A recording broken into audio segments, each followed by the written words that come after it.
Hi everyone! Welcome back to our channel! So today it's Saturday. Thank you Lord for another day. At wala tayong work. So samahan nyo ko mag-emo. Charot. May gusto lang ako parinig sa inyo guys. Ayan, para may background music tayo.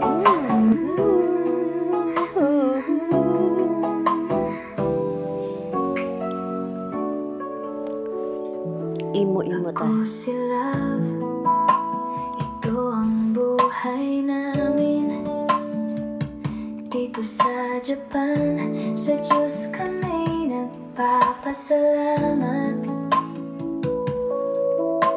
Simpleng masaya ang bawat sandali.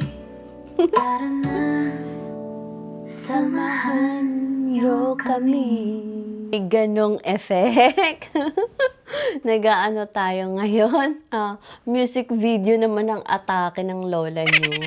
So, ayun nga guys. Ano ba? What's my Saturday gonna be look like? Ayun, excited akong gumawa ng mango smoothie. Yes. Actually, nasulit ko na tong Saturday ko. It's already 4 p.m. Marami na kaming nagawa ni Rick. Nakapamili na rin ako ng mga kailangan ko for mango smoothie. Kasi nga, you know me guys, or sa mga hindi pa nakakakilala sa akin, as much as possible, mas gusto kong tinatry na yung mga cravings ko, ginagawa ko na lang kaysa bibilhin ko. Even before, kaya minsan nagrereklamo nga si Rick kasi nga mas mura pa akong bibili kaysa gagawa. Kasi kapag may kinikrave ako tapos wala kami yung equipment or yung kailangan sa kitchen para gawin yun, so bibilin pa namin lahat yun plus yung ingredients. Kung bibili na lang kami sa store, instant, diba? Instant kain na. So, wala nang hassle, wala nang effort. Pero kasi ako, I want to complicate things. Hindi, joke lang. Siyempre, experience, diba? Hindi naman laging bili ka na lang ng bili. Kung kaya gawin ng iba, kayang-kaya mo rin. Diba? Consistency is the key. Kaya naman, hindi lang frozen mango ang binili ko. Bumili din ako ng frozen strawberry. Kaya kapag nagustuhan ko yung mango smoothie, gagawa din ako ng strawberry smoothie. So, ayan. Tara, let's do this. Gusto niyo pa ba ulit ng isa pang kanta? Sa susunod na lang guys, baka maumay kayo. Yeah, let's go! So there, nandito na ako sa kitchen. Pagdating namin, inayos agad ni Rick dito sa fridge yung mga pinamili namin. So, let's get it. Para maumpisahan na natin ang ating smoothie. So, this is the mango. Then, tada! The milk. And then the honey. Honey, my love. So, yan. 3 ingredients lang ang kailangan natin, guys.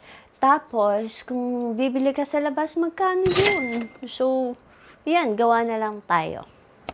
So, now, guys, let's get our new baby, ang ating brawn.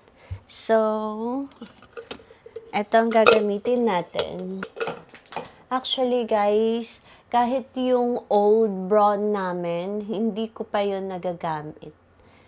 Never ko siyang nagamit. Si Rick ang madalas gumamit. Kapag ginagawa niya ako ng choco, before, ang hilig ko umorder sa Starbucks ng choco. Yung hot choco nila or cold minsan. Tapos, itong si Rick, meron siyang personality na ayaw niyang papakabog. Sasabihin niya na kaya niyang gawin yun, ganyan. Kaya, yun, ginagawa niya ako. ang gamit niya doon is yung old na ganito nga namin.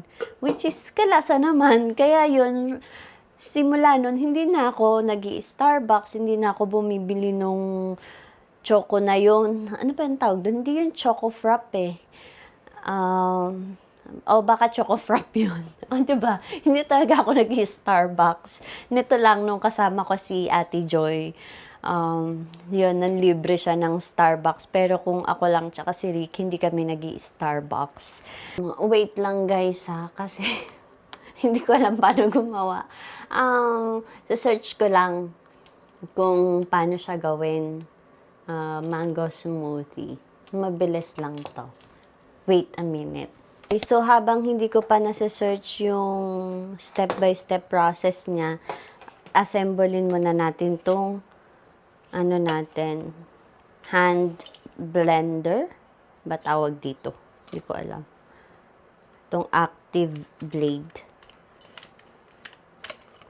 Guys, para akong solo living. Dapat channel namin to ng Fur Family eh.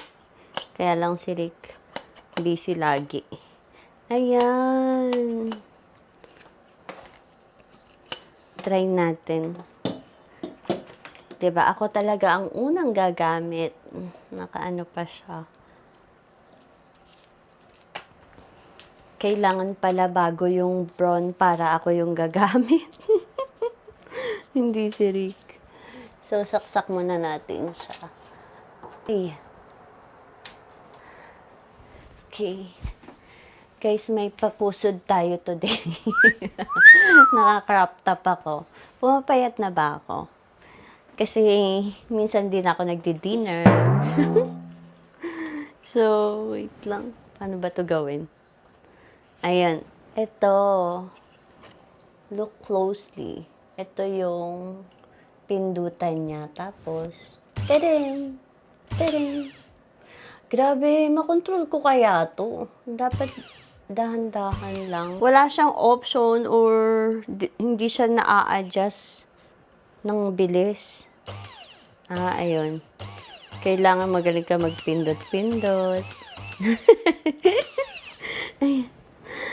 So, ayan, ready na yung equipment natin. Ako na lang ang hindi.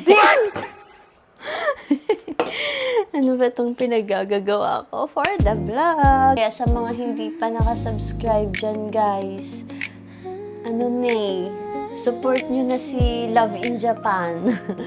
Channel, Rosmi Love Ring. So, ayun. Naku.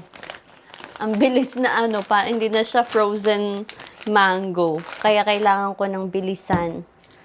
Wait, okay. I'll be back.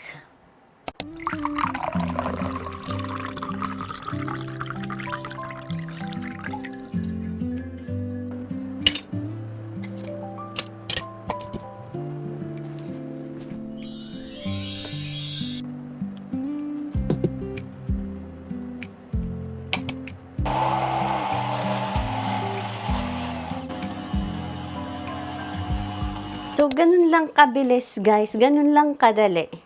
Hindi ko alam kung masyado kong na-blend. But there's always a first time. Ayan. Tada! Ang ating smoothie. Before ko siya isalin, tikman muna natin. May straw talaga ako kasi nga ginagawa na ko ni Rick ng choco. And let's taste.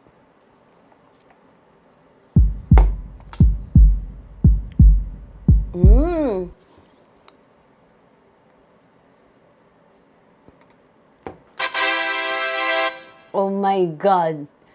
Perfect. Ay. Ay ko. Perfect.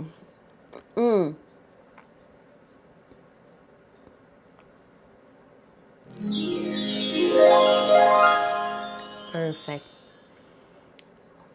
Guys, wala akong aesthetic na lalagyan pa, kaya ito muna. Temu. Diba, kala mo mamahalin yan, halo-halo yung nasa bahay. Ayan. Close up natin para ASMR.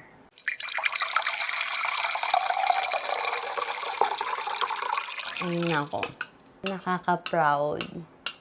Gravity, guys. Ang sarap. Legit. Ipapatikim natin kay Rick. Do. What's missing? Chuamay.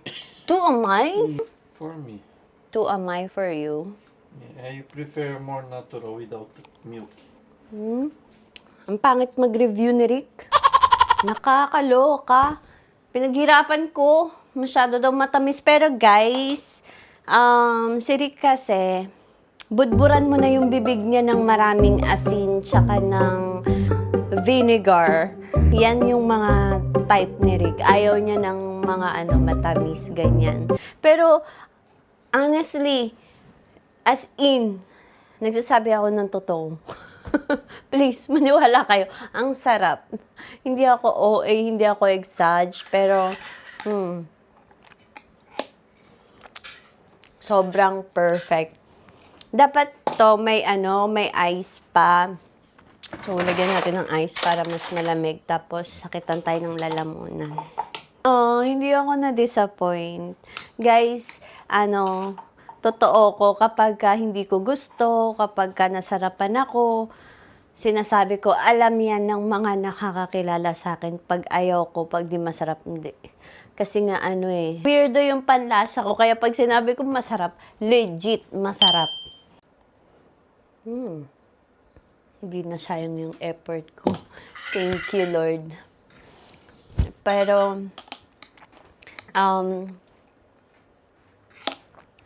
hindi ko lang sure yung consistency niya, kung masyado ko bang na-blend or what. Pero sa lasa, 10 out of 10.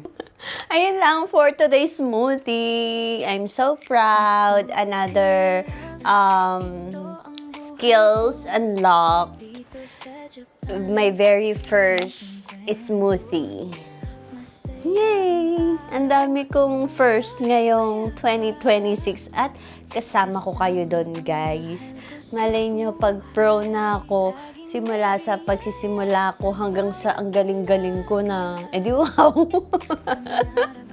So, ayun lang. Thank you so much for watching. Thank you so much for supporting this channel. God bless you all and love and light. I'll see you in my next video. Bye! Sabay-sabay tayong